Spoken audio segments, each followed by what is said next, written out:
દેખાય છે, પરંતુ પુરવાર થવી અઘરી છે. જગતની અંદર એટલે પોતાને બેસવું જોઈએ, પોતાને સત્ય બેસવું જોઈએ. સત્યની વ્યાખ્યા એમ કરાય કે જેને સત્ય પામવું હોય એને શું કરવું જોઈએ? કારણ કે પરમાત્માના શાસનની અંદર સત્ય માટે પ્રાયશ્ચિત અર્થ બતાવ્યો છે. સબ્બ પાવક પ્રણાશણમ. સત્ય એટલે ધર્મ. દેવ ગુરુ ધર્મની કૃપા. દેવ કોણ? અરિયંત. ગુરુ કોણ? આચાર્ય બધા સાધુ. ધર્મ કયો? જે આપણને આપણા આત્માની નજીક લઈ જાય એનું નામ ધર્મ. આત્મા કેવો છે? કર્મ રહિત છે. આત્મા મોક્ષમાં જે જાય છે, જે સિદ્ધ થયા છે, જે અરિહંત છે, જે હવે નવો જન્મ નથી લેવાના, એ આત્મા કેવો છે? એ આત્મા કર્મ રહિત છે. એટલે સત્ય કોને કહેવાય? જ્યાં કર્મનો અભાવ થાય એ સત્ય. જ્યાં કર્મના અભાવ માટે કંઈક કરે એનું નામ સત્ય ક્રિયા. એટલે અનુષ્ઠાનની આરાધના કરે, ક્રિયા થાય, પણ એ ક્રિયા જો એને પોતાને કર્મથી મુક્ત કરનારી બને અને ભાવમાં સ્થિર કરવા વાળી બને તો કામનું છે. બે વસ્તુ છે. જે માણસે દુકાન કરી હોય તો નુકસાન આવે. નુકસાન આવે એટલે બંધ ના થાય. નુકસાન આવે તો બંધ ના થાય. કારણ કે એને ખબર જ છે કે નુકસાન પછી નફો તો છે જ, અને નુકસાન હોય તો બંધ કરી દે તો નુકસાન વાળવું કેવી રીતે?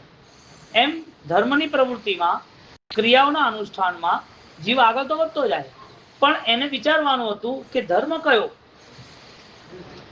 સત્યની ઉપલબ્ધિ કોને થઈ? તો કે જેને સાત્વિક રીતે પ્રાયશ્ચિત કર્યું એને થઈ. પ્રાયશ્ચિત કોને કહેવાય? કે જે પોતાના ચિત્તને શુદ્ધ કરવા આગળ વધે. પ્રાયઃ ચિત્ત શબ્દ કયો છે? પ્રાયશ્ચિત્ત. તો ચિત્તની શુદ્ધિ એ બહુ મહત્વની છે. એટલે જૈન દર્શને આપણા ત્યાં સૌથી પહેલા આત્માની વાત કરી. એનો મતલબ એ થયો કે જેની પોતાની આત્માની ભાવના છે, કરુણા છે, એ માત્ર પોતાની શક્તિ વધારશે એમ નહીં, એ શક્તિ દ્વારા બીજાને પણ સાથ આપશે, સહાયતા કરશે. હવે સત્ય પામવાનો સૌથી શ્રેષ્ઠ રસ્તો કયો છે? સત્ય પામવા માટે સૌથી નજીકમાં નજીક કોણ છે? સત્ય માટે અનુભવ કોણ કરી શકે? જવાબ એક જ આવે, જે માનવ જીવન પામ્યો છે એને અધિકાર મળ્યો છે. જે માનવ જીવનમાં જે પોતાના જ્ઞાનથી, સમજણથી મહેનત કરે છે એને ફળે છે. એટલે ક્રિયા પણ જ્ઞાન વાળી હોય અને ન હોય એમાં ફરક. જીવન સમજણ વાળું હોય ન હોય એમાં ફરક. અર્જુન માલી પ્રભુ મહાવીરને મળવા જાય કે પ્રભુ મારા જીવનની અંદર મને પોતાને હવે આ પાપથી મુક્ત કરો. મેં રોજ માણસોને માર્યા છે અને મેં આ બધા એમના આંગળીઓના જે હાડકા હોય એની માળાઓ પહેરી છે. અર્જુન માળી ઘોર અપરાધી. પરમાત્મા મહાવીરનું એક સરસ મજાનું સ્તવન છે. હા, ખેલપુરના મહાવીર થરાદના એનું આચાર્ય ભગવાન જૈનસિંહની સ્તવન બનાવ્યું છે. બલિહારી મહાવીર તારી બલિહારી, બલિહારી મહાવીર તારી બલિહારી, ઘણા જીવોની નાવરિયા તારી. એમાં એક આવે છે, અર્જુન માલી ઘોર અપરાધી, અર્જુન માલી ઘોર અપરાધી. ભગવાનને મળવા જાય છે. ભગવાને કેટલા બધા આમ જો તો ગૌતમ સ્વામી, ચંદનબાલા, ચંડ કૌશિક, બે ભાઈઓ, યક્ષ વગેરે લાઈનસર છે ને આ બધા. હે, એનો જમાઈ, આ બધા પાત્ર જે છે એ પાત્ર આપણા બુદ્ધિને સમજાવવા માટે અને આપણા આત્માને સમજાવવા માટે છે.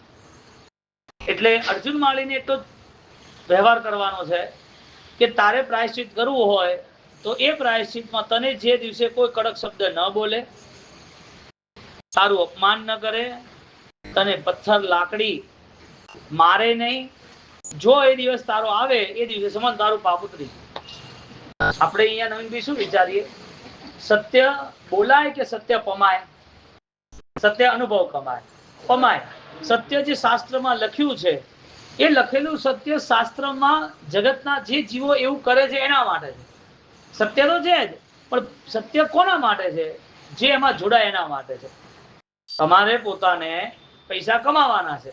હવે પૈસા કમાવાના, કોઈ એમ કે ભાઈ મારે આજે ને આજે, આજે નહીં, મારે એક વર્ષની અંદર મારે 100 કરોડ કમાવા છે, તો એ 100 કરોડ બેંકમાં જોવા જાય છે કે નહીં? એને ખબર જ છે કે ગવર્મેન્ટમાં અહીંયા આટલા બધા બિઝનેસ થાય એટલે હશે. એટલે સત્ય એ છે કે મારે કમાવું છે, તો એ કમાવાની પાછળ જે મહેનત કરે છે અને જે એ મહેનત પછી એને જે મળે છે એનો મતલબ એ સત્ય પામ્યો કહેવાય. સત્યનો વિચાર આવે એ અલગ, અને વિચાર પ્રમાણે મહેનત કરે, પુરુષાર્થ કરે એ પામવાની એ સ્થિતિ અલગ, બે અલગ છે. મોક્ષે જવું છે સત્ય છે, આત્મા કર્મ મુક્ત છે એ સત્ય છે, આત્માને કોઈ બાંધી નથી શકતું એ સત્ય છે, આ ભવથી બીજા ભવમાં આ સંસારની એક બી વસ્તુ એક સોય બી લઈને જ જવાનું એ સત્ય છે. પણ આ બધું સત્ય આપણા માટે છે. વાત એ છે સત્ય કહેવાય કે પમાય. ભગવાને જે સત્ય કહ્યું એ બધા પામ્યા? બધા નથી પામ્યા. એટલે તો પહેલી દેશના નિષ્ફળ ગઈ. પહેલી દેશનામાં ભગવાન એમણે જ્યારે બોધ આપ્યો ત્યારે જેટલા લોકો હતા એને સ્મૃતિ પકડી લીધી. શું પકડ્યું? સ્મૃતિ એટલે ધારણા. એને ખાલી વિચારોની લેન દેન કરી. ભગવાન બોલ્યા છે, સારું લાગ્યું છે, ગમ્યું છે, કઈ વાત. પરિવર્તન એ સ્મૃતિથી ના આવે, એ શ્રદ્ધાથી આવે, બુદ્ધિથી આવે, ચતુરાઈથી આવે. એટલે ભગવાનની પહેલી વાણી એ કેમ નિષ્ફળ ગઈ? સત્ય નતું, ગમતું નતું, સત્ય હતું, ગમતું હતું, પણ એને પોતે પરિવર્તન માટે સ્વીકારવું નથી. એટલે જ્યારે પરમાત્માની વાણી, કેવલ જ્ઞાનીની વાણી નિષ્ફળ જાય તો એનો મતલબ સત્ય પામવા વાળો વર્ગ નથી, સત્ય કહેવા વાળો વર્ગ તો છે જ. ભગવાને જે વાત કરી એ વાત બીજે કોઈ કહેશે કે નહીં કે? હું તમને આજે જે સમજાવું એ તમે ઘરે સમજાવો કે ના સમજાવો? બીજા 4 જણને માર્કેટમાં વાત કરો કે ના કરો? તો સત્ય સસ્તું હોય કે મોંઘું હોય? સત્ય કમજોર હોય કે મજબૂત હોય? મજબૂત હોય. એટલે તમે કહી દો અને સત્ય થઈ જાય એ તમારા માટે છે, વાસ્તવિક નથી. ભગવાનનો ઉદ્દેશ શું છે કે જીવ પોતે આત્માથી આગળ વધે, જીવ પોતે આત્મશક્તિથી આગળ વધે. હવે જ્યાં આત્મશક્તિની જ્યારે વાત આવતી હોય તો એને પરિવર્તન લાવવું પડે કે નહીં? સ્મૃતિની અંદર બહુ બધી વસ્તુ આવી જાય. આજે જે બોલીએ એ સ્મૃતિ થઈ જાય. કોઈ જોડે તમારો વ્યવહાર થયો ધંધાનો સ્મૃતિ થઈ જાય. કોઈ ડોક્ટર સારો છે તો તમે એનું નામ લખી નાખ્યું ફોનમાં, નંબર લખ્યો, એ સ્મૃતિ તમારી થઈ ગઈ. કોઈ ક્યારે પૂછે તમને યાદ આવે. સ્મૃતિ એ આત્માનો પરિણામ નથી. એટલે ઘણી વખત જેણે જે ધારણા કરી હોય એ ધારણાઓ છૂટી પણ જાય છે. સ્મૃતિ હોય એ જતી રહે, પણ જેણે પોતે સંકલ્પ કર્યો હોય, એને પોતે એમાં ચિંતન કર્યું હોય, નિર્ણય કર્યો હોય, એ એના માટે ઉપકારી બની જાય. એટલે વધુ પડતું વ્યાખ્યાન, પ્રવચન કે અનુષ્ઠાનો એ આપણે ખાલી વિચારના સ્તર પર, સ્મૃતિના સ્તર પર લઈ જઈએ છીએ. શેના પર? ખાલી સ્મૃતિના સ્તર પર. અને એ સ્મૃતિથી આપણે દિવસ પૂરા કરીએ છીએ. એટલે સ્મૃતિમાં 5 પ્રતિમાને આવી જાય અને 45 આગમે આવી જાય. મિથ્યાત્વ અવસ્થામાં જીવ પોતે 9 પૂર્વ સુધીના જ્ઞાનને પણ એ પોતે સાંભળી શકે, સમજી શકે. સ્મૃતિ સારી હોય, પુણ્યનો ઉદય છે, જ્ઞાનામણ્યનો ક્ષયક્ષમ છે. પણ જે જ્ઞાનનો ક્ષયક્ષમ છે એ જ્ઞાન પાછું અજ્ઞાન બી છે ને. મતિ અજ્ઞાન, સુત અજ્ઞાન છે, પાછું જ્ઞાન છે પણ મલિન છે. એવી રીતે જીવનમાં સત્ય છે, કહેવા યોગ્ય છે, પણ એ કહેવા યોગ્ય એ એને ઉપકારી સાબિત નથી. કેમ? કહેવા યોગ્ય ખરું, પામવા યોગ્ય નહીં. પામવું હોય તો શું કરવું પડે? સબ્બ પાવ ભણાસણો. પોતાના જીવનને એને દરેક સમય પલે પલે, દરેક દિવસે એને બદલાવમાં લાવવું પડે. કારણ કે જે જીવન જીવાય છે એ બધું ઉધાર છે, આપણું નથી. એટલે ઉધાર છે. આપણું હોય તો માલિકી, આપણું નથી તો ઉધાર જ થયું ને. તો દિવસે દિવસે એને પોતાને આ જીવનથી પામવું શું છે, આ ક્રિયાથી પામવું શું છે? ભગવાને આપણને ઈશારો કર્યો કે આપણે વધારે આત્મશુદ્ધિની નજીક આવવાનું છે. એટલે જેને કર્મ રહિત અવસ્થા નક્કી કરી છે એ સત્ય છે. એ સત્ય પામવાની મહેનત કરે તો એ સત્ય ઉપકાર. આત્મા અને કર્મ અલગ કે એક? તમારા શરીરમાં કેટલી વસ્તુ અલગ થઈ શકે. કિડની નીકળી શકે, હાથ ભાગી જાય એટલે કે હાથ કપાઈ શકે, આંખો કોઈ કાઢી બી નાખે. હા, થાય ને આવું. હાર્ટ પણ જતું રહે ને, હાર્ટ બી કોઈને ટ્રાન્સફર થઈ જાય, કિડની ટ્રાન્સફર થઈ જાય, લીવરો બદલાઈ જાય, ડાયાલિસિસો. આ બધું શું છે? જે અલગ પડે છે આપણું નથી. જે અલગ પડે આપણું ના હોય. કેટલી વસ્તુ અલગ છે આ સંસારમાં? બધું જ અલગ છે. કેટલી વસ્તુ આ સંસારમાં આપણી છે? એક પણ નહીં. તો આપણું શું છે? આ બધું જે દેખાય છે આપણી આંખ સામે જે છે એ છે શું? જવાબ છે કે આ બધું મિથ્યા છે. એટલે આ બધી વસ્તુ મિથ્યા હોય તો પછી આમાં રહેવાનું કેમ? ત્યારે ભગવાન કહે છે કે આમાં રહેવાનું છે, રમવાનું નથી. આ આપણી પાસે છે, વાત સાચી છે, પણ હવે શુદ્ધિનો માર્ગ કયો એવો વિચાર કરીએ કે જેના કારણે આપણા પરિણામમાં પરિવર્તન આવે? કયો એવો ધર્મ કરીએ કે જેના કારણે આપણને એક અનુભવ થાય કે પાપ ઉતર્યું છે? કઈ એવી આપણે જીવનની વ્યવસ્થા નક્કી કરીએ કે જેના કારણે આપણે વધારે સ્થિર થઈએ.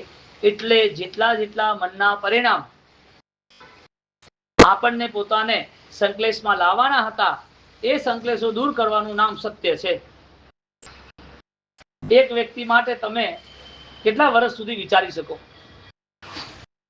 કોઈ બી એક વ્યક્તિએ તમારી જોડે ખોટું કર્યું, કેટલા વર્ષ સુધી વિચારી શકો એના માટે? 50 વર્ષ સુધી, 60 વર્ષ સુધી. હા, એ વિચારો ખતમ ન થાય તો એ વિચારો ક્યાં સુધી ખતમ ન થાય? મોત આવે એટલે ખતમ થાય? જ્ઞાન કહે છે ના, જ્યાં સુધી સાત્વિક પ્રાયશ્ચિત ના થાય ત્યાં સુધી ખતમ ના થાય. વ્યવસ્થિત સારું પ્રાયશ્ચિત ન થાય ત્યાં સુધી એ રિએક્શનો ઓછા ન થાય. એટલે મોત આવતી હોય તો પણ ભગવાન યાદ ના આવે. ભયંકર બીમારીમાં ડોક્ટરે એક દિવસ આપ્યો કે હવે લાંબુ નહીં જીવે, દીકરા પોતરા બધા આજુબાજુ ઉભા રહી નોકાર સંભળાવે, નોકાર ગણે, એની આજુબાજુ ભગવાનનું નામ લે, ભક્તિ કરે, સ્તુતિ કરે, તો એના મનમાં એક જ ભાવના હોય, આ મારે ના જોઈએ, આને દૂર કર, પછી વાત. કેમ ભાઈ, શું થયું? એટલે સત્ય કહેવામાં સારું લાગે, પામવા હોય તો મજબૂત પરિવર્તન જોઈએ. પરિવર્તન એટલે પ્રાયશ્ચિત. પ્રાયશ્ચિત એટલે જે સહૃદય થાય છે, ચિત્ત દ્વારા થાય છે, જે આપણી ઈચ્છાઓને બદલી શકે છે. જેણે જેણે પણ પ્રાયશ્ચિત કર્યા તરીકે અર્જુન માળી એને બધાને માર્યા હતા, ઘણા બધાને માર્યા, અને એનો એટલો બધો ખોફ હતો કે એ રસ્તે કોઈ જતા નહીં. એનો એટલો બધો ડર હતો કે ત્યાં જવાશે નહીં, આપણે ત્યાં ગયા એટલે સમજો મોત હશે. એક વ્યક્તિ એ ખુખાર બનેલો છે અને એ વ્યક્તિને એવું થયું કે મારે હવે બધા જ પાપ છોડવા છે. એટલે પાપ પરાકાષ્ઠાએ ગયું ને, અને એ પરાકાષ્ઠાએ પાપ જતાની સાથે એને પોતાને જ્યારે પાપ કરવાના અવસર વખતે ભગવાનના મિલનનો અવસર આવ્યો ત્યારે એ ભગવાનના જ્ઞાનથી પ્રભાવિત થઈ અને પરિવર્તનમાં જોડાઈ ગયું. અર્જુન માલીની કથા તો તમે સાંભળી જ છે. આપણે અર્થ એ કરીએ કે જેમણે પરમાત્માની વાણી સાંભળી હોય એ પરિવર્તનનો હકદાર ખરો કે નહીં? જો પરિવર્તન ના આવે તો પરમાત્માની વાણીનો પ્રભાવ ઓછો કે પોતાનો ભાવ ઓછો?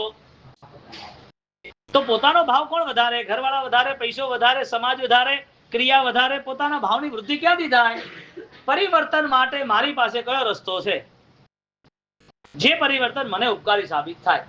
જો અર્જુન માલીને એને પોતાને જે રસ્તે જે માણસો આવે એને ખતમ કરવાના, મારી નાખવાના, માર્યા છે એની ગણતરી માટે એના એક હાડકું અહીંયા લગાવવાનું, માળા પર લેવાનું. આવો અર્જુન માલી જયારે પ્રભુ મહાવીરની સામે ઉભો છે કે હું તમને નહીં છોડું, તને માર નાખીશ, તો શું કરીશ? આનાથી વધારે તારથી શું થાય એવું છે?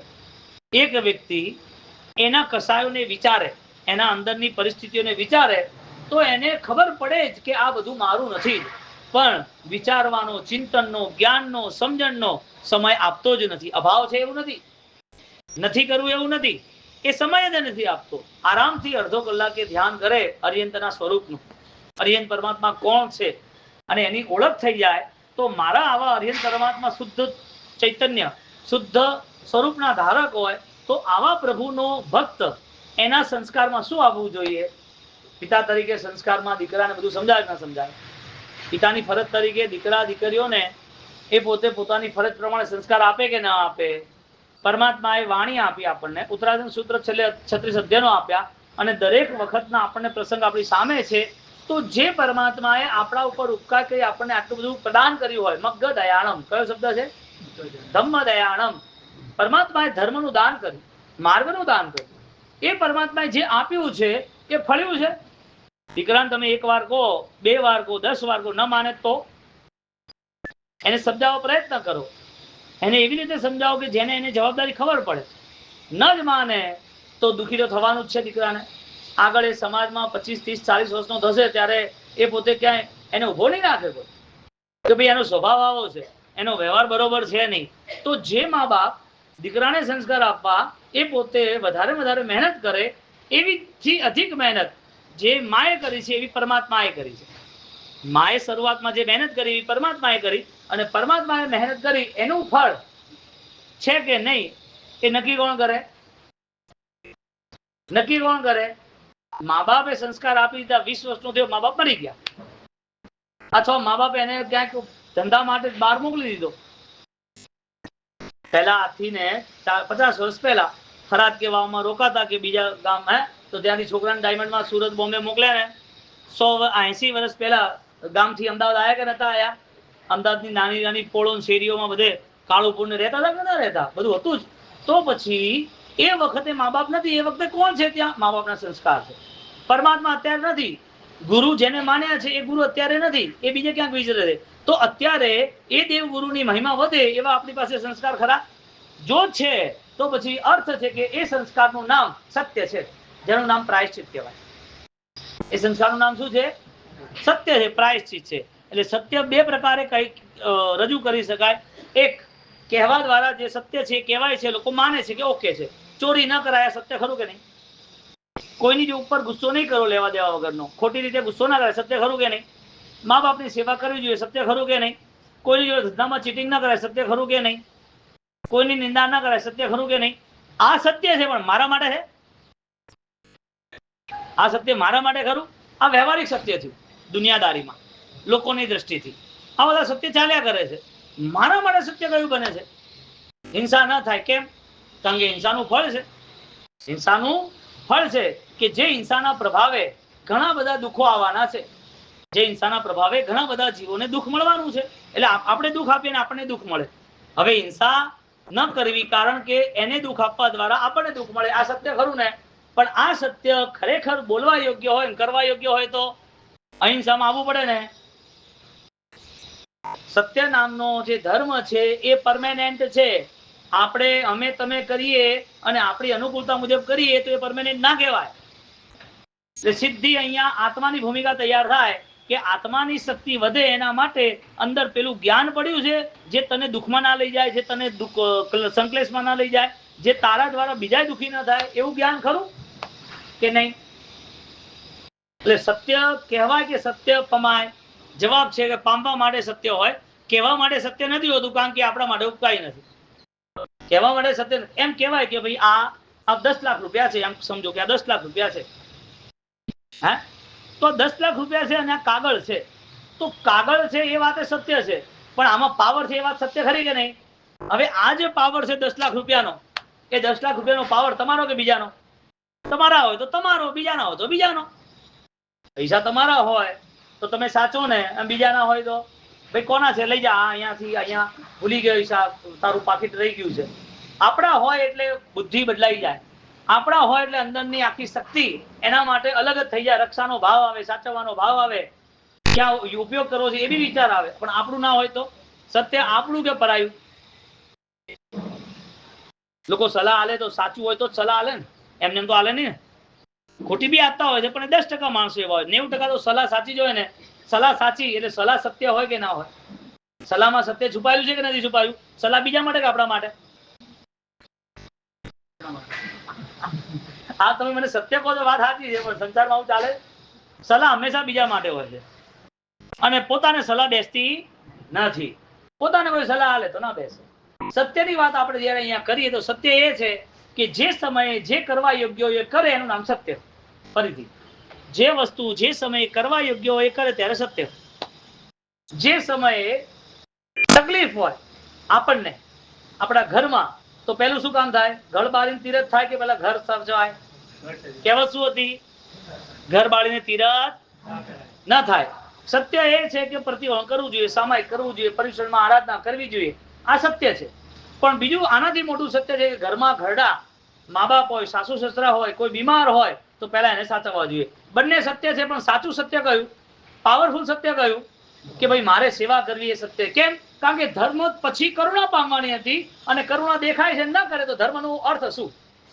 એટલે જ્યારે જૈન દર્શનમાં જે લોકોને સત્ય પામવાની ઈચ્છા હોય ત્યારે એને એક વસ્તુ નિશ્ચિત કરવી પડે કે મારું કર્તવ્ય મારે પોતાને નિભાવવું એ સમજણ હોવી જોઈએ. મારું કર્તવ્ય કયું છે એના માટે મારે તૈયાર થવું જોઈએ. આજે વર્તમાનનું કર્તવ્ય છે કે મારે સહાયતાનો ભાવ રાખવો જોઈએ. મિચ્છામિ દુક્કડમ વર્તમાનનું કર્તવ્ય નથી. નિશ્ચિત પરમાત્માએ આજ્ઞા આપી છે, પરમાત્માએ આ આજ્ઞાની અંદર તાકાત મૂકી છે, આ આજ્ઞાની અંદર નિર્જરા, આ આજ્ઞાની અંદર શુદ્ધિ, આ આત્માની અંદર એને સૌભાગ્યનું તિલક કર્યું છે કે આ કામ જે કરશે એ ભગવાન બની જશે. કયું કામ? સાધારણ ભક્તિનું. કયું કામ? જે ગિલાણમ પડીમાય છે મામ પડીમાય, આવો શબ્દ છે આચારાંગ સૂત્રમાં. આગમમાં આચારાંગ સૂત્રમાં આવો શબ્દ છે જે લોકો સેવા કરે છે સમજી લેજો એ મારી નજીક છે, મારા આશીર્વાદને યોગ્ય છે. કોણ કહે છે? પ્રભુ મહાવીર. હવે સેવા નામનો ધર્મ ઘરમાં હોય, નાના બાળકનો, બીમારનો, બુઝુર્ગ એટલે કે વૃદ્ધનો, એ સેવા નામનો ધર્મ ઘરે હોય. પણ સેવા નામનો ધર્મ જ્યારે હૃદયમાં હોય, ઘર પછી હૃદયમાં હોય, તો એ બધે હોય. કારણ કે સંસ્કાર બની ગયા ને. હવે જે દુખિયારો છે, જેને તકલીફ છે, આજે આજના સમયમાં જેને મંદી છે ને પ્રોબ્લેમ છે, તો ભગવાને મંદીના કારણે તમે હેલ્પ કરો એવી વાત નથી કરી. સાધર્મિક ભક્તિ નિરંતર છે. કારણ કે સાધર્મિક એવો શબ્દ વાપર્યો છે. જ્યાં ધર્મની વ્યવસ્થિત રીતે સુરક્ષા થાય છે એનું નામ સાધર્મિક ભક્તિ.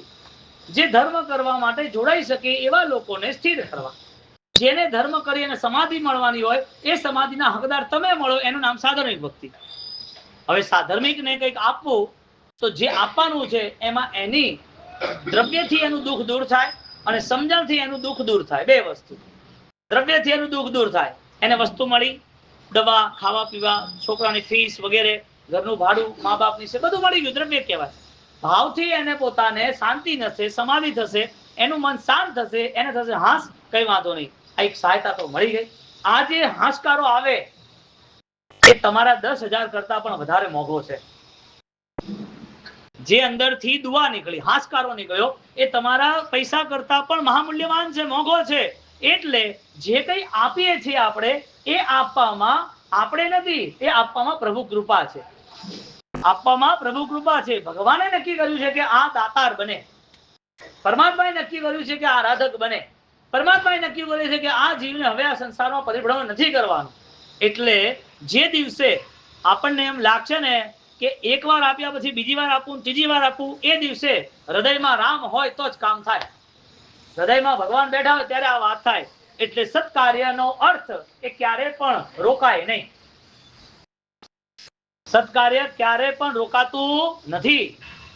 હવે જેને સત્કાર્ય કરવા હોય એ સત્કાર્યની પરિભાષાને એ સત્કાર્યની ભાવનામાં જોડાય. એનો મતલબ એ થયો કે એ રોજ ડિમાન્ડ કરે. શું આબુ સંઘની ડિમાન્ડ નથી? પેઠળ મંત્રી, કુમારપાળ, આ બધા રોકાયા ક્યારે? ઇતિહાસ સાંભળ્યા છે ને આપણે, ઇતિહાસ સાંભળ્યા છે ને, એ ક્યારે રોકાયા? હમણાં નવીનભાઈ ચીનુભાઈની સભા ત્યાં ઓમકારસુરી વેસુમાં હતી, તો એમને એટલી સરસ મજાની વાત, મને ઓછી ખબર હતી પણ એમને મને 4-5 વાત કરી. પછી એટલી બધી સરસ સચવાઈ ગઈ વાત, એક લીટીમાં એનું આખું જીવન સફળ થઈ ગયું. એક જ લીટીમાં એક એ સમાજનો એક પણ વ્યક્તિ, નાનો પણ વ્યક્તિ એના માટે 19-20 ના બોલે, બોલો આખું જીવન સફળ. તમારું જીવન સફળ ક્યારે થાય? તમારાથી રાજી હોય તો. જીવનમાં આપણા થકી જો કોઈ રાજી રહેતું હોય તો પહેલો પ્રયત્ન એ કરવાનો. એનો અર્થ એ રહ્યો કે મારાથી કોઈ દુઃખી ના થવું જોઈએ. તો પરમાત્માની કરુણા એ માત્ર ક્રિયાઓ જોડે જોડાઈ નથી. પરમાત્માની જે કરુણા હતી એ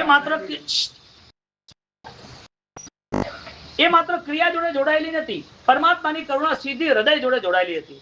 પરમાત્માની કરુણા પરમાત્મા પદ છેક તમને મોક્ષ સુધી લઈ જવા વાળી હતી. એટલે જ્યારે પરમ પદની ઉપસ્થિતિ આવે, પરમાત્માની જ્યારે શક્તિ જેના જીવનમાં ઉતરતી હોય, એ ક્યારે સત્કાર્ય, સત્ક્રિયા, સદભાવના ત્રણેયથી પાછો ના રહે. સત્કાર્ય, સત્ક્રિયા, સદભાવના ત્રણેયમાં કમજોર ન રહે. એટલે સર્વપ્રથમ એ પોતે દ્રવ્ય થકી દુખિયાની દયા, સમ્યક દર્શનનો ગુણ છે ક્ષણિક. કયો? દ્રવ્ય થકી દુખિયાની દયા. જેને સમ્યક દર્શનમાં જોડાવવું હોય એ ક્યારે દયા ઓછી ના કરે. પછી એ સૂક્ષ્મ જીવો બી હોય, બાદર જીવો બી હોય, પર્યાપ્ત હોય, અપર્યાપ્ત, સૂક્ષ્મ, એ ભાવ દશાથી આગળ વધતો જાય. જે દયા કરે છે, દયા કરવા વાળો જે જીવ છે, એ શું કોઈની હત્યા માટે તૈયાર થઈ જાય? એટલે આપણી ભાષામાં એમ કહેવા જઈએ કે 100 ચૂહે માર કે બિલ્લી હજબે જલી. 100 ચૂહે માર કે બિલ્લી હજબે જલી. આપણી પાસે જો કરુણા હોય તો કરુણાનો અર્થ જ એ બને છે કે એ સત્કાર્ય રોકાય નહીં. એ સત્કાર્ય, એ સત્ક્રિયા બને છે, ધર્મમાં જોડાય છે, અને એ ધર્મ એના માટે સદભાવના પરમ તત્વ સુધી લઈ જાય છે. એટલે બાહ્ય, બહિરાત્મા, અંતરાત્મા અને પરમાત્મા, 3 પ્રકારના આત્માની આપણે વાત કરી. એ સત્ય જે છે એ સત્ય વેચાતું લેવાય કે ના લેવાય? સત્ય છે એ ખરીદાય કે ના ખરીદાય? સત્ય છે એ વેચાય કે ના વેચાય? સત્ય એ પારકું હોય કે પોતાનું હોય? સત્યમાં જ્યારે આનંદ આવતો હોય તો એ સત્ય આપણને પોતાને પછીથી આદરવું ગમે કે ના ગમે? જો ગમતું હોય તો એનો અર્થ થયો કે હું જે કંઈ કરું છું એમાં હું નથી. અહમ મમેતિ મંત્રોયમ મોહસ્ય જગદાંધીકૃત. અહમ મમેતિ મંત્રોયમ, હું અને મારું એ છે જ નહીં. કારણ કે હું અને મારું જે આવી જાય છે એને એમ લાગે છે કે બસ હવે નથી કરવું, આટલું તો ઘણું થયું, હજી કેટલું કરશું. અને આજુબાજુ એવા જ બધા હોય. સંસાર છે ને વ્યવહારથી પરિવાર છે, પણ છેવટે તો કર્માધીન છે ને. એટલે જે આત્માઓ કર્મ ખતમ કરી, ક્ષય કરી, પૂર્ણ કરી અને જે આત્માઓને મોક્ષ સુધી પહોંચવાની ઈચ્છા હોય છે, તો સમજી રાખવું કે એના લગાતાર સત્કાર્ય વધતા જાય છે. આપ ત્યાગ કરો એટલે એક વાર હોય કે અનેક વાર હોય, આપને ત્યાગ કરવાનો અર્થ જ એ છે કે એ ત્યાગ નથી, એ આનંદ છે. ત્યાગ નથી, એ આનંદ છે. હવે જેને આનંદ માટે જ મજા લૂંટવાની હોય, આનંદ આવતો હોય, ખુશી મિલતી હોય, પ્રસન્નતા મળતી હોય, તો એ કેમ રોકાય? જેને એક વખત સત્કાર્ય કરવાની ભાવના થતી હોય ને, કે ક્યારેક ક્યારેક થતી હોય ને, કોઈને પ્રેશરમાં થતી હોય ને, જીવદયાની ટીપ ચાલે અને 4 જણ કે તો લખાવે, આમાં મજા ના આવે. જીવદયાની ટીપ થતી હોય, સાધર્મિકની ટીપ થતી હોય, તો પોતે ઉછળી ઉછળીને મારા લગે એ મારું નામ બાકી છે. એમ દીકરાને પૂછે, આપણે 4 જણના નામ લખાઈ દઈએ ઘરમાં, 4 ને હારું. આ ક્યારે ભાવ આવે? પોતાને જ્યારે એમ લાગે કે સત્કાર્ય મારા માટે મારા સાક્ષાત પરમાત્મા. એટલે જેણે પણ સત્કાર્ય કર્યા છે ને એને બુદ્ધિ નથી વાપરી, એને પરમાત્માનું શરણ લીધું છે, પરમાત્માને શરણે સત્કાર્ય સોંપી દીધું છે. એટલે પરમાત્મા એને બીજી વાર સત્કાર્ય કરવાનો અધિકારી બનાવે. 1-2 વાર સત્કાર્ય થયા પછી રોકાય નહીં. એનો મતલબ શું થયો કે સત્કાર્ય કરવા વાળો જીવ એ પોતે સત્કાર્ય નિરંતર કરતો તો રહે જ, પણ પરમાત્માને પ્રાર્થના કરતો રહે, ઝઘડું સાતો મને જ બનાવજે, આખા ગુજરાતને જમાડીશ. પેથર તો મને જ બનાવજે, આખા ગિરનારને જીતી લઈશ. કુમારપાળ તો મને જ બનાવજો, રોજ 1 કરોડ સોનામોર હર વર્ષે હું ખર્ચીશ. આને નથી કર્યું, એ નથી કરતો, એને શું કર્યું? આ વ્યક્તિ એ પોતે સત્કાર્યનો અધિકારી ન બને. કારણ કે પરમાત્માના જેને આશીર્વાદ હોય અને પરમાત્માએ જેને ઓલરેડી નક્કી કર્યો હોય, એની ભાવનાઓ મૂળથી બદલાયેલી હોય. કે બીજા હમું જોઈને થોડી કરે, પોતાના આનંદ માટે કરે, પોતાની મસ્તી માટે કરતો હોય. અને આવી મસ્તી એ સસ્તી નથી, અને સસ્તી મસ્તી એ પસ્તી છે. જે આધ્યાત્મિક આનંદ માટે આગળ વધતો હોય એની મસ્તી ક્યારે સસ્તી ના હોય. કોઈ વ્યક્તિ આવે અને એની મસ્તી બગડી જાય, આ બધી પસ્તી છે, મસ્તી છે જ નહીં. એટલે જયારે ખુશી મળતી હોય ને, તો બહુ આનંદ આવે. તીર્થયાત્રામાં બહુ મજા આવી ગઈ, મારા સાહેબ જોડે બહુ ભક્તિ કરી, બહુ ક્રિયા કરી. એ બહુનો અર્થ શું? ઘણી મજા આવી એટલે શું સમજવાનું? હવે એ મજા ઓછી ન થવી જોઈએ, એ આનંદમાં ઘટાડો ન આવવો જોઈએ. એટલે જયારે પરમાત્મા નક્કી કરશે ને કે આ આરાધક બનવો જોઈએ, એટલે એની અખંડ આરાધના એને આનંદ આપનારી બનશે. ધર્મ કરનાર વ્યક્તિને રિએક્શન ઓછા આવે. સચ્ચાઈ સુધી પહોંચવા વાળો, સત્ય ધર્મને પામવા વાળો, એને ડિસ્ટર્બન્સ બહુ ઓછા હોય. સામે આવે ખરા, પણ સુલટાવા માંડે, અકળાઈ ના જાય, નાની નાની વસ્તુમાં દુખી ના થઈ જાય. જેને જેને પણ નાની વસ્તુ શું, મોટી વસ્તુ શું, એ પોતે દિમાગની અંદર એને કામ કરવું છે, આગળ વધવું છે, સોલ્યુશન જ લાવવું છે, એ માણસને ક્યારે કોઈ દુખી કરી શકતું જ નથી. અકળાઈ ક્યારે જાય, દુખી ક્યારે થાય? કસાયો ભરેલા હોય તો એક ગટરમાંથી ક્યારે અત્તરની સુગંધ આવે? ગટરને કેમ એને ઢાંકણાને એને નીચે જ રાખવામાં આવે, કેમ ઉપર રાખવામાં ના આવે? ગટરને, ગટર અંડરગ્રાઉન્ડ હોય, એને ઢાંકણું રાખવામાં આવે, એની ઉપર રાખવામાં આવે. ભૂલથી એ બહાર લીકેજ થઈ જાય, 10 જણ તો ફોન કરે કે આ ગંદકી છે, વાસ મારે છે, મચ્છર થશે, બીમાર પડશે. ગટર એટલે શું? જ્યાં વાસ મારે ગટર. કસાય એટલે શું? જ્યાં રિએક્શનો આવે, ડિસ્ટર્બ થાય, નામ કસાય. ગટરને બંધ કરી શકે, મનની ગટરને બંધ ના કરી શકે, મોઢાના શટરને બંધ ના કરી શકે. આ કેવી વાત થઈ? ક્યાં કેટલું બોલવું, કોની સાથે બોલવું, ક્યારે કયા સમયે બોલવું, આ કોણ નક્કી કરશે? એની સમજણ, એનું જ્ઞાન. એટલે સત્કાર્ય જે થાય ત્યારે સત્કાર્યની નજર સીધી આબુ સંઘવી, પેથળ મંત્રી, જાજણ શાહ, દેદા શાહ, કુમારપાળ આવી રીતે આગળ વધતો જાય કે મારા સત્કાર્ય કોના દ્વારા કેવા થવા જોઈએ? અમર બનાવે એવા થવા જોઈએ. કેમ યાદ કરીએ છીએ આપણે આજે? આજે યાદ કેમ કરીએ છીએ? ભગવાન જોડે જયારે બેસીએ, દેવગુરુ જયારે આપણે પ્રાર્થના કરીએ, તો એ પ્રાર્થના જગતના સર્વ જીવોની આપણે હોવી જોઈએ, બોલવા દ્વારા નહીં. એટલે પહેલી જ વખત આપણે વાત કરી, સત્ય છે ને કહેવાય ખરું, પણ પમાય બહુ અઘરું, બહુ ઓછા લોકો પામે. કારણ કે સત્ય અમરતાનું વરદાન છે. સત્ય તમને અમર બનાવી દે, મોક્ષે લઈ જાય, જો પોતાનું હોય તો. બીજાનું સત્ય શું કરવાનું? તમે કહો કે મારા સાહેબ બહુ સારા, મારા સાહેબ સારા હોય તો સારા હોય તો જ મારા સાહેબ બન્યા હોય ને. મારા સાહેબ તો સારા જ હોય ને. આ ભાઈની તપસ્યા બહુ સારી છે, બહુ સરસ તપસ્યા. અરે તપસ્યા ગુણ જ જોરદાર છે. આપણી દ્રષ્ટિમાં સારા છે એવું બોલવા દ્વારા ખરાબ બી કોઈ છે એવું બી નક્કી થઈ જાય છે. સાચું ખોટું શું છે એ બી નક્કી થઈ જાય છે. તો જ્યારે પરિસ્થિતિ સત્ય પામવાની આવે ત્યારે આપણે સ્થિર થવું પડે, આપણે અંદર ઉતરવું પડે, આપણે પોતે નક્કી કરવું પડે કે પરમાત્માની વાણી સત્ય છે, પરમાત્માએ બતાવેલો ધર્મ સત્ય છે, જે ધર્મ અપનાવી અને મોક્ષે ગયા એ બી સત્ય છે. હવે મારે સત્ય સુધી પહોંચવું હોય તો મારી પાસે કયો રસ્તો છે? મારે પ્રાયશ્ચિત કરવું, પરિવર્તન લાવવું. જેટલા સત્કાર્ય છે બધા મારે કરવા છે. હું કેમ સહાયતા ના કરું? જે લોકોને તકલીફ છે, જેને ક્યાંક ને ક્યાંક પગથી અપાહિજ એટલે કે લંગડા છે, બોલી શકાતું નથી, સાંભળી શકાતું નથી, દેખી શકાતું નથી, આ બધી શારીરિક જેને તકલીફ છે એની સહાયતા માટે તમે જઈ શકો કે ન જઈ શકો, જવું જોઈએ. કારણ કે મને એવું નથી, મારા ઉપર દેવગુરુ ધર્મની કૃપા છે, મારા સારા કર્મ છે, કોઈ પૂર્વની પુણ્ય છે, તો મારું શરીર સારું છે. એટલે સારું શરીર હોય એને શું કરવું જોઈએ? જેને શરીર સારું નથી એના માટે એને હેલ્પ કરવી જોઈએ. સારા વિચાર હોય એને શું કરવું જોઈએ? જેની જોડે વિચાર એવા ના હોય એને સ્થિર કરવા સારા વિચાર દેવા જોઈએ. જેની પાસે ધન નથી એને શું કરવું જોઈએ? ધન હોય તો ધન એને આપવું જોઈએ. દરેક જગ્યાએ આપવાની વાત આવે છે. કેમ? કારણ કે આપણે પણ ક્યાંક ને ક્યાંક માંગ્યું છે, આપણે પણ ક્યાંક ને ક્યાંક વિનંતી પ્રાર્થના કરેલી છે, આપણે પણ દુઃખથી મુક્ત થવા માટે કોઈ ને કોઈ જગ્યાએ ગયા છીએ. આપણને દુઃખ સહન નતું થતું તો આપણે બહુ બધી રાતો સુધી મનથી આપણે વિચારતા હતા ક્યારે શાંતિ મળે, ક્યારે આ દુઃખ દૂર થાય, ક્યારે મારા જીવનની અંદર સારા સમય આવે.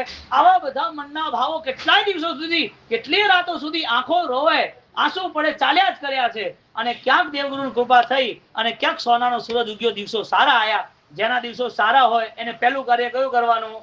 મારે બીજાના જીવનમાં અજવાળા પાથરવા છે. મારે સોનાનો સૂરજ ઉગ્યો એના જીવનમાં સોનાનો સૂરજ ઉગે અને હું પોતે એમાં જો ઇન્વોલ્વ હોઉં અને એના દુઃખમાં હું દૂર કરવા વાળો બનું, આવો હિસ્સો હોય તો હું મારા પરમાત્માની સાચી કૃપા માનું. ખાલી એને મળવાથી ને અડવાથી અને ખાલી પૂજા કેસર ચડાવવાથી કૃપા માનવાની જરૂર નથી. કઈ કૃપા જોઈએ આપણને? જેમણે શિવમસ્તુ સર્વ જગતનો નારો આલ્યો હોય, જેના જીવનમાં આપણે જોઈએ તો ચારે બાજુ એક જ વાત છે, તું રાજી રાખ, તારે મને દુઃખ આપવું છે હું લઈ લઈશ, કઈ વાંધો નહીં. આવું તો એમણે આખું આંદોલન છેડ્યું છે 21,000 વર્ષ સુધીનું. આવું શાસન જ્યારે જેને મળ્યું હોય અને એ શાસનની અંદર એ પોતે દાતાર ન બની શકતો હોય, જેના ભગવાન મગ્ગ દયાળમ ધમ્મ દયાળમ, ધર્મ દેનાર છે, માર્ગ દેનાર છે, એને એના જીવનમાં દાતાર બનવું જ જોઈએ.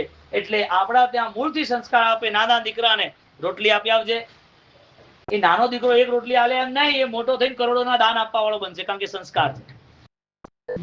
એને કે એક વાડકી ચણ આપી આવજે કબૂતરને, એ ચણ આપવા જાય છે, જેમ જેમ દાણા પડે છે એમ એમ એના પુણ્ય ભરાતા જાય છે, છલોછલ બનતા જાય છે. એમ સામાન્ય જીવોને હેલ્પ કરી શકતો હોય એ એને પુણ્ય બંધનનું કારણ બને. પણ જે સન્ની પંચિંદ્ર છે, જે જૈન કુળમાં જન્મ્યો છે, જે જૈન અનુષ્ઠાન કરી રહ્યો છે, જેને માથે દેવગુરુ ધર્મ છે, એવા વ્યક્તિને જયારે સહાયતા કરે ત્યારે શાસન એને સલામ કરે છે. વાહ, ધન્યવાદ છે તને કે તે આવું કામ કર્યું. આવા કામ કરવાવાળા કેટલા મળે?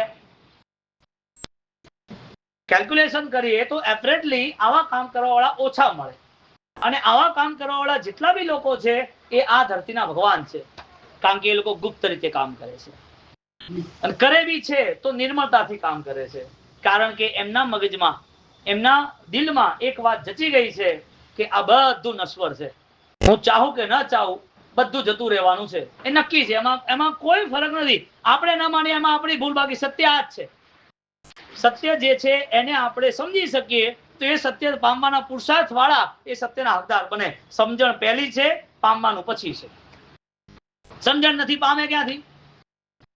આ સંસારમાં એક પણ વ્યક્તિ એવો બતાવો, એક પણ ચક્રવર્તી એવો બતાવો કે જે એક સોય લઈને પોતે બીજા ભૂમાં ક્યાં ગયો હોય. એક બી રાજા મહારાજે બતાવો કે એક નાની પણ લોખંડની વસ્તુ 1 ઇંચની લઈને ગયો હોય. સોના હીરા માણેક ઘણા છે, એની વાત નથી કરતા. એ લઈને જાય તો બધું લઈને જાય, કોણ ના પાડે? સંસારમાં કોઈ લઈને જવા દે? તમે લઈને જશો તો અમારું શું થશે? તમે પરલોકમાં લઈને જશો તો અમારું શું થશે?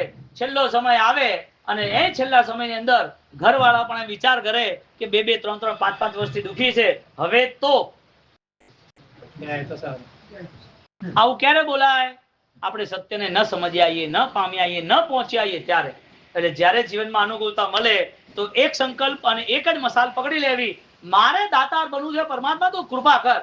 એક નાની સોનાની અંગૂઠી નહીં પહેરું, પણ આ જગતની અંદર 100 કિલો સોનાનું દાન ક્યાંય આપવાનું થતું હશે તો મારા ભંડાર ખુલ્લા છે. મારે પાછું વળીને જોવું જ નથી. તું મને એટલું બધું બેલેન્સ આલ, હું નાખતો જ જઉં.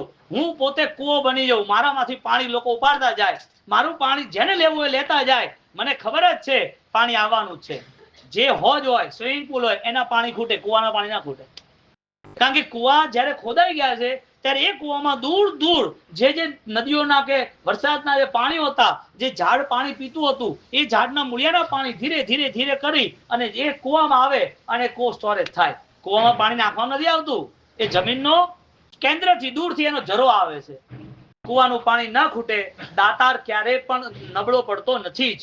નબળો બી પડે તો પરમાત્માની એવી કૃપા હોય છે કે ત્યાગે છે. અહીંયા તો શાસ્ત્ર આપણને પુણ્ય સાવક દ્વારા આપણને ગાઈડલાઇન્સ કરે, સંપૂર્ણ માર્ગદર્શન કરે કે પુણ્યાએ તો હતું એ આપી, અને હજી એમ લાગ્યું કે ભક્તિમાં મને મજા નથી આવતી, હજી ભક્તિ કમજોર લાગે છે, ભૂખ્યા રહીને પણ મારે જમાડવા છે, ઉપવાસ કરે. હાઈટ કેવું શાસન રળિયામણું હે! કેવો આનંદ આવે આવા આવા વાતો આવી જ્યારે શ્રદ્ધાથી આપણે સ્વીકાર કરીએ. એ ભૂખ્યો રહે કે મને સાધન ભક્તિનો લાભ મળવો જ જોઈએ. એની જોડે જે હતું બધું પૂનમચંદ શેઠ હતા અને બધું એને આપી દીધું. પુણ્ય શ્રાવક બની ગયો. ખાલી એક વસ્તુથી પરમાત્માએ કીધું કે આ બધી વસ્તુ અનિત્ય છે, તને ડુબાડનારી ન બનવી જોઈએ. કારણ કે નિયમ છે, પરિગ્રહ પૈસો 100% પાપ જ કરાવે, ધર્મ ન કરાવે. કેટલા? 100% શું કરાવે? પાપ જ કરાવે. એટલે એને પાપ છે ને એના મનમાં ભરાયેલા ચિંતાઓ, શું થશે, કેમ થશે, કેવી રીતે આયોજન કરશું, શું થશે. પૈસા ના હોય તો ચિંતા, હોય તો ચિંતા, ક્યાં મૂકવા, ક્યાં સેટ કરવા, કોણ પાર્ટનર બનાવે છે, ક્યાં ઇન્વેસ્ટમેન્ટ કરવું છે, કઈ જગ્યાએ સેટ કરવું છે. પૈસા હોય તો ચિંતા, ના હોય તો ક્યાંથી લાવશું, કેમ થશે, શું થશે. સંતોષ જેવું નહીં. પુણ્ય શ્રાવકમાં સંતોષ હતો. દિન પ્રતિદિન દેતો જ ગયો. અને છેલ્લે હજી સાવિકાન કહે છે કે આપણે આપશું તો ખરા, પણ હજી આપણામાં એ ગુણ નથી આવતો. આપણે ભૂખ્યા રહીએ અને એને આપીએ તો ભક્તિ કહેવાય. આપણે વધે છે, ખૂબ છે, અને આપતા રહીએ તો આપણું મમત્વ તો ઓછું થયું નહીં, આપણા અંદરનો રાગ તો ઓછો થયો નહીં, આપણા અંદરની જે પરિણામ હતો, પરિસ્થિતિ હતી, એ તો બદલાઈ નહીં. આવી ભાવનાઓથી પુણ્ય સાપ તૈયાર થયો. સાધનની ભક્તિમાં ક્યાં પાછો રહ્યો? પરમાત્માએ આપણને વરદાન આપ્યું છે, પૂર્વની પુણ્યાઈઓ છે, સંસ્કાર બાળપણથી મળેલા છે. જૈન કુળમાં દેવગુરુ ધર્મની કૃપાથી બહુ બધા ભગવંતોના શુભ વચનો, જ્ઞાન મળી રહ્યું છે.